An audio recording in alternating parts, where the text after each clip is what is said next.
ஆன்மீக அன்பர்கள் அனைவருக்கும் வணக்கம்.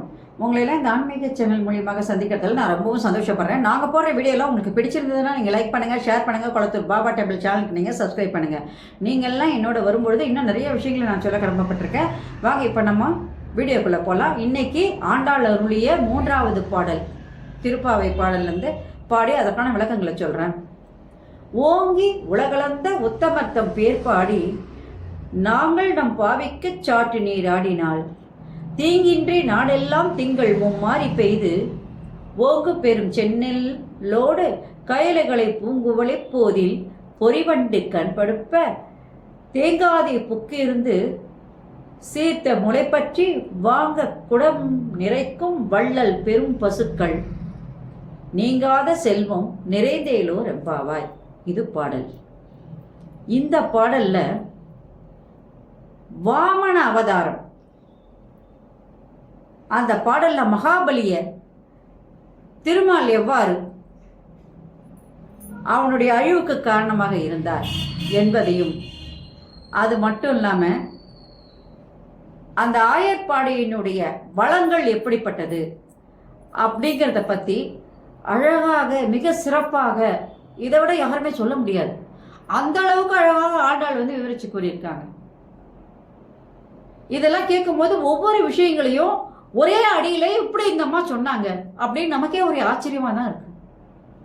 அது மட்டும் இல்லாம விஞ்ஞானத்தையும் அதே நேரத்தில் ஆன்மீகத்தையும் ஒன்று கொண்டு வராங்க.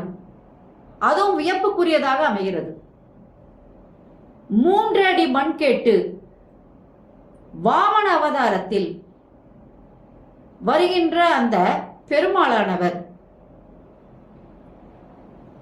மகாபலியிடம் யாசிக்கிறார். 3 அடி மண் வேணும். எதுக்காக வந்தாரா? அந்த மகாபலியை அழிக்க வேண்டும் என்பதற்காக. ஒரு சிறு வாமன அவதாரத்துல வர 3 அடி மண் தானே, இதை கொடுத்து விடுகிறேன்னு சொல்லி மகாபலி கொடுக்க என்ன பண்ணாருன்னா விஸ்வரூபம் எடுத்து விட்டார் திருமால். விண்ணை ஒரு காலாலும் மண்ணை ஒரு காலாலும் அளந்து விட்டார். 3வது அடிக்கு எங்கே இடம் என்று கேட்க மகாபலி என்னுடைய தலை மீது வைத்து 3வது அடியை அலங்கள் என்று கூற 3வது அடியில் அவனை என்ன பண்றாரு? மண்ணோட மண்ணாக சம்ஹாரம் செய்கின்றார். அப்படிப்பட்ட சிறப்பு வாய்ந்த, பெருமை வாய்ந்த, அதே நேரத்தில் வீரமுடைய அந்த திருமால் அவருடைய பெருமைகளை நாம் பாடும் பொழுது நாம் ஒரு சிலவற்றை என்ன பண்ணோம்னா அவருடைய சிறப்புகளை எல்லாம் கூறிதான் நீராட வேண்டும். வாருங்கள், அவ்வாறு நீராடும் பொழுது நம்முடைய மனமானது தூய்மடையும் என்று கூறி அனைவரையும் அழைக்கின்றாள் அங்கே ஆண்டாள். அவருடைய திருநாமங்களை நாம் பாட பாட நோம்பிற்கு உரியவற்றை எல்லாம் கூறி நாம் நீராட வேண்டும். அவ்வாறு நாம் கண்ணனை தொழுகின்ற பொழுது,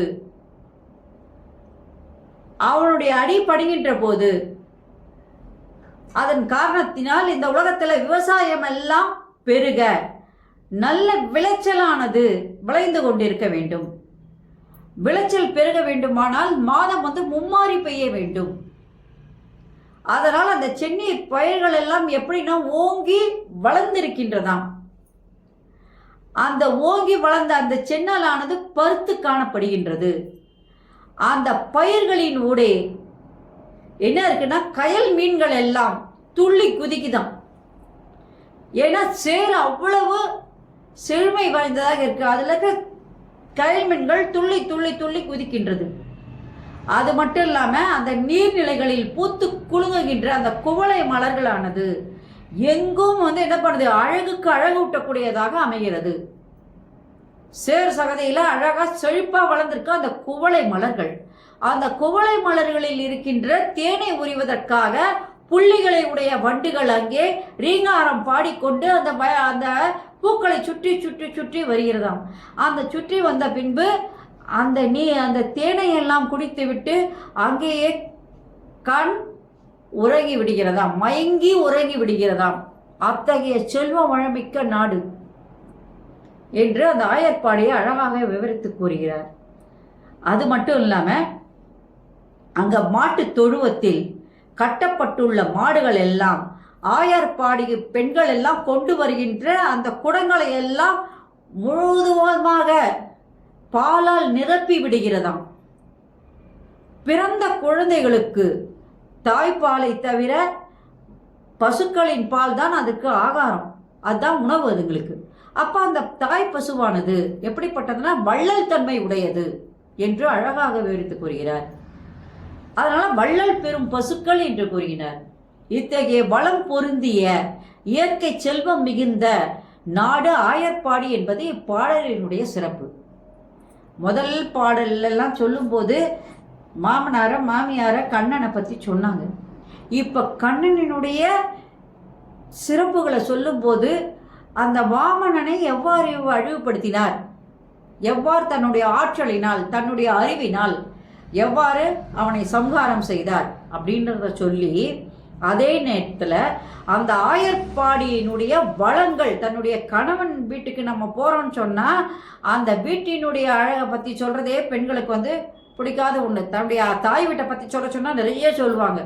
ஆனால் புருஷ வீட்டை பற்றி சொல்லணும்னா அவங்களுக்கு கொஞ்சம் கஷ்டமாக தான் இருக்கும். ஆனால் இவள் திருமணம் ஆவதற்கு முன்பே தன்னுடைய கணவனுடைய நாடாகிய அந்த செல்வம் வளமிக்க ஆயர்பாடியினுடைய சிறப்புகளை எல்லாம் அழகாக அங்கே சொல்லும் பொழுது அங்கே சென்னல் பயிர்கள் எல்லாம் எப்படி செழித்து வளர்ந்திருக்கிறது, அந்த சென்னல் பயிர்களினுடைய அந்த கயல் மீன்கள்லாம் எவ்வாறு துள்ளி குதிக்கின்றது, அது மட்டும் இல்லாமல் அங்கே அந்த குவளை மலர்கள் எல்லாம் எவ்வாறு அழகாக பூத்து குலுங்குகின்றது, அந்த குவளை மலர்களிலே அந்த வண்டுகள் எவ்வாறு ரீகாரம் செய்து கொண்டு அந்த தேனை உறிஞ்சி அங்கேயே மயங்கி விடுகிறது என்பதை பற்றி மட்டுமல்லாமல் அந்த ஆயர்பாடியினுடைய பசுக்கூட்டங்கள், அந்த பசுக்கூட்டத்தினுடைய சிறப்பு எப்படிப்பட்டது, அந்த பாலானது எவ்வாறு சொரிகின்றது, அந்த குடங்களை எல்லாம் நிறைக்கின்ற அளவுக்கு அந்த பசுமாடு பால் கறக்குது அப்படின்னு சொன்னால் அந்த நாடு எவ்வளவு செழிப்பு மிக்க நாடாக இருக்க வேண்டும் என்பதை அழகாக தன்னுடைய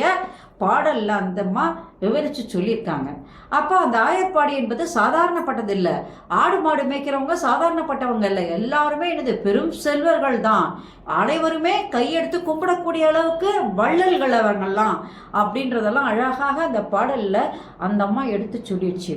இப்போ இதனுடைய சிறப்புகள் அப்படின்னு சொல்லி பார்க்கும்போது உலகளந்த பெருமாளினுடைய சிறப்பு,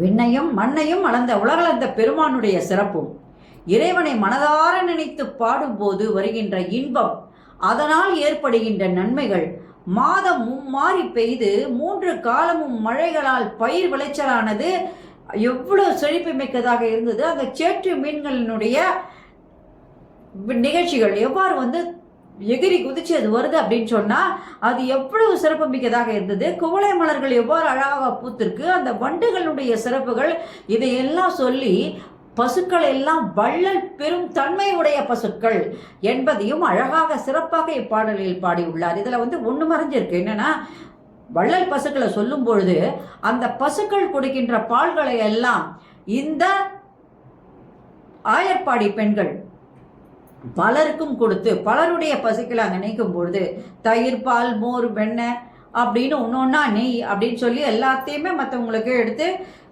விற்று அவங்க காசு பண்ணுறாங்கன்றதை விட இவற்றை எல்லாம் அவர்கள் செய்கின்றார்கள் என்று சொன்னால் அவர்களும் எப்படி சிறப்பு மிக்கவர்களாக, அந்த பெண்கள் சாதாரணப்பட்ட பெண்கள் அல்ல, அவர்களும் வலிமை வாய்ந்த செல்வமிக்க பெண்கள் தான் என்பதை அழகாக இந்த பாடலிலே எடுத்து கூறிவிட்டார். அதனால் இந்த பாடல் பெண்களுக்கு சிறப்பு கூடக்கூடிய பாடலாகவும் அதே நேரத்தில் வளமிக்க பாடல்களாகவும் ஒரு கணவனுடைய வீட்டை பற்றி அவனுடைய நாட்டை பற்றி சொல்லக்கூடிய ஒரு பாடலாக இங்கே அமைகிறது என்றுதான் சொல்ல வேண்டும். இது மறைமுகமாக பெண்கள் எல்லாருமே என்ன பண்ணணும், கணவர் வீட்டை விற்று கொடுக்கக்கூடாது அப்படிங்கிறத அந்த அம்மா அப்போவே சொல்லிடுச்சு. அதுதான் இந்த பாட்டில் முக்கியமான ஒரு அழகான ஒன்று. சரி, இந்த பாடல் உங்களுக்கு பிடிச்சிருந்ததுன்னா, இந்த விளக்கங்கள் பிடிச்சிருந்ததுன்னா நீங்கள் லைக் பண்ணுங்கள், ஷேர் பண்ணுங்கள், கொளத்தூர் பாபா டெம்பிள் சேனலுக்கு நீங்கள் சப்ஸ்கிரைப் பண்ணுங்கள். நீங்கள்லாம் என்னோட வரும்பொழுது இன்னும் நிறைய விஷயங்களை நான் சொல்ல கடமைப்பட்டிருக்கேன். நன்றி, வணக்கம். அனைவருக்கும் நலம் உண்டாகட்டும். ஓம் Sairam. Subscribe to my channel and please press the bell icon for more videos.